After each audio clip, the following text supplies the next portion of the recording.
All right, my name is Hiram Shelton. This is my video for the process of a criminal case.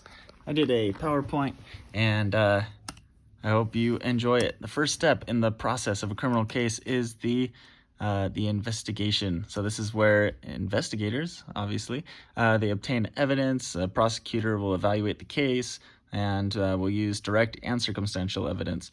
Direct evidence is things that actually pertain to the case, whereas circumstantial evidence might just be about the defendant. So if they've committed other crimes, or if they aren't looking like the most noble citizen, that could work against them. All right, the arrest and charge is next.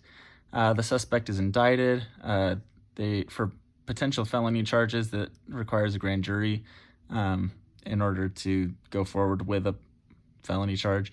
And then after they are charged, the defendant can hire an attorney, or one will be appointed for them if they cannot afford one. The next is the initial hearing, or the arraignment. So this is where the defendant learns about their rights and the charges against them. The judge makes it very clear, helps them understand exactly what they're being charged for, and then arrangements are made for the attorney, and the judge decides whether to grant bail or not. They decide this based on factors like how much they can afford and how dangerous they are to society and different factors like that. In the discovery phase, this is where the attorneys become familiar with the crime. Both sides will talk to the witnesses that they are planning on having testify, and the prosecutors provide the defense with copies of materials and evidence they will be presenting. So basically, this is just the phase where the attorneys put in all the work. Plea bargaining, this is where the trial could end. Oh, I guess not trial, but the charges could end for a defendant that pleads guilty. So a plea bargain really happens when the prosecutors have a strong case and they offer a plea deal. The plea deal would skip the trial process and reduce the risk of a lengthier sentence. And the next step is to prepare for a sentencing. So the defendant admits guilt and agrees to be sentenced by the presiding judge. This is a smart thing to do if someone really is guilty. Preliminary hearing. This is where the prosecutor proves there is enough evidence to charge the defendant. The defendant can choose to waive this quote-unquote mini trial, and the judge decides if a trial needs to be scheduled or if the charges should just be dropped altogether. Then we get into pre-trial motions. Not many motions.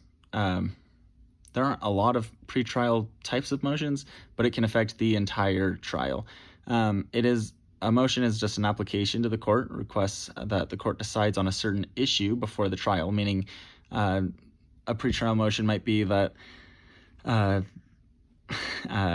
say, certain evidence isn't allowed to be used, or that this conversation that was had can't be brought up. Things like that are decided beforehand and can change really the entire the way that the trial goes. The trial is brought about with a jury selection, opening statements, presentment of the case, jury instructions, and then the jury deliberations and announcement of the verdict. If you've ever seen any cool or fun crime show, you've definitely seen a trial. Post-trial motions. This is where you have one of three options for a post-trial motion. You can motion for a new trial, motion for judgment of acquittal, meaning that the judge just drops the charges and goes against the verdict, or the motion to vacate, set aside, or correct a sentence. That's the one. This last one is the one that's mostly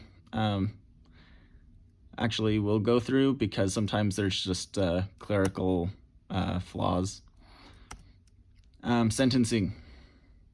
So, Congress has established minimum and maximum punishments for several cases. This makes it really easy for a judge, not easy necessarily, but easy in a sense, because they have parameters which they know they can work in for just about every single type of crime.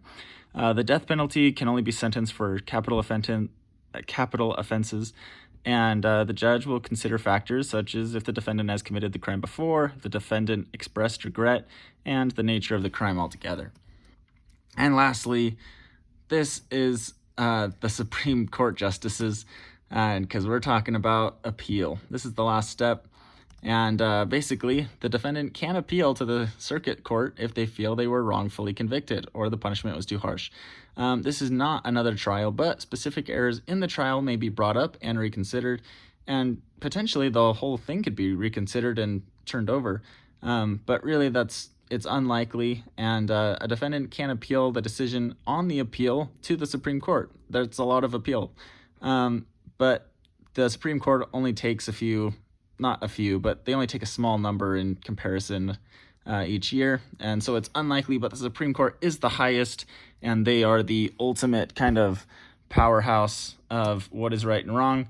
And here are my references. Thank you so much for listening, and be safe out there. Bye.